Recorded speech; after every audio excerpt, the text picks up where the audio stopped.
1. ஆஞ்சநேயர் என்றால் பளிங்கு போல் களங்கமற்ற மனம் உடையவன் என்று பொருள். பொன் நிறமுடையவன் என்ற பொருளும் அவருக்கு உண்டு. அஞ்சனை மைந்தன், குண்டலங்களால் ஒளி விடும் முகத்தை உடையவன், கரங்கூப்பி வணங்கி கொண்டு இருப்பவன் என்ற பொருள்களும் உண்டு. 2. ஆஞ்சநேயரை வழிபட்டால் மக்கள் பேறு, புகழ், கல்வி, செல்வம் போன்றவற்றை பெறலாம். 3. ஆஞ்சநேயரை மனதில் நினைப்பவர்கள் இந்த பிறவியில் சர்வ காரிய சித்தி பெற்று ஆரோக்கியத்துடன் வாழ்வர்.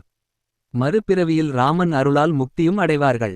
4. உடல் மற்றும் மன வலிமையை பெருக்க நினைப்பவர்கள் ஆஞ்சநேயரை வழிபடலாம். 5. ஆஞ்சநேயரின் வாலுக்கு 48 நாட்கள் சந்தனம், குங்குமம் வைத்து வழிபட்டு வந்தால் நன்மைகள் பல அடையலாம். ஆஞ்சநேயர் வாலில் நவக்கிரகங்கள் இருப்பதாக ஒரு ஐதீகம் உள்ளது.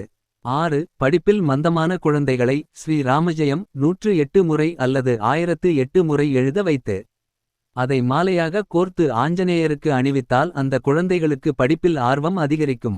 7. ராம் ராம் என்ற ராமநாமத்தை தியாகராஜ சுவாமிகள் 96 கோடி தடவை ஜெபித்து ஸ்ரீராமர் தரிசனம் பெற்றார். 8. தமிழ்நாடு மற்றும் கேரளாவில் மட்டும் ஆஞ்சநேயர் ஜெயந்தியை மார்கழி மாதம் மூல நட்சத்திரமும் அமாவாசையும் சேர்ந்து வரும் நாளில் கொண்டாடுகிறார்கள். மார்கழியில் மூல நட்சத்திரமும் அமாவாசையும் சேர்ந்து வராவிட்டால் அமாவாசையில் ஆஞ்சநேயர் ஜெயந்தியை கொண்டாடலாம். ஆனால் வட மாநிலங்களில் ஆஞ்சநேயர் ஜெயந்தி வைகாசி மாதத்தில் வளர்பிறையில் வரும் தசமி திதியன்று கொண்டாடப்படுகிறது.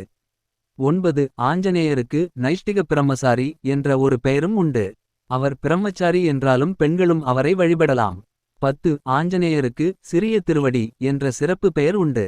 பெரிய திருவடி மற்றும் கருடன். 11. சித்திரையில் ஸ்ரீராம நவமி தினத்திலும் மாதந்தோறும் வரும் கேட்டை நட்சத்திரத்திலும் ஆஞ்சநேயரை வழிபடலாம். 12. ஒவ்வொரு தமிழ் மாதத்தின் முதல் ஞாயிற்றுக்கிழமைகளிலும் ஆஞ்சநேயரை வழிபடலாம். 13. ராகவேந்திர சாமிகள் பிருந்தாவன பிரவேசம் செய்வதற்கு முன்பு பஞ்சமுகியில் ஆஞ்சநேயரை தியானித்தார் என்று வரலாறு கூறுகிறது. 14. வியாசராஜர் 732 இடங்களில் ஆஞ்சநேயர் சிலையை பிரதிஷ்டை செய்து உள்ளார். 15. புரந்தரதாசர் ஆஞ்சநேயர் பாடல்களை பாடி உள்ளார். துளசி ராமாயணத்தில் ஆஞ்சநேயரை பற்றி பாராயணம் உள்ளது.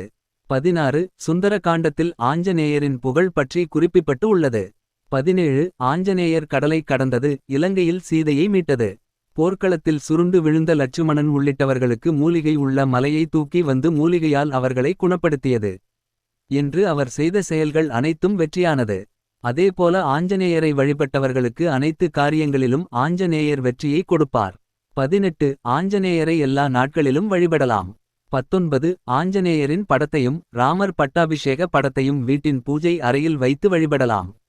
20. வீட்டு வாசலில் சிலர் வாஸ்து கணபதி படத்தை வைத்து இருப்பார்கள். ஆனால் வீட்டு வாசலில் ஆஞ்சநேயர் படத்தை வைக்கக்கூடாது.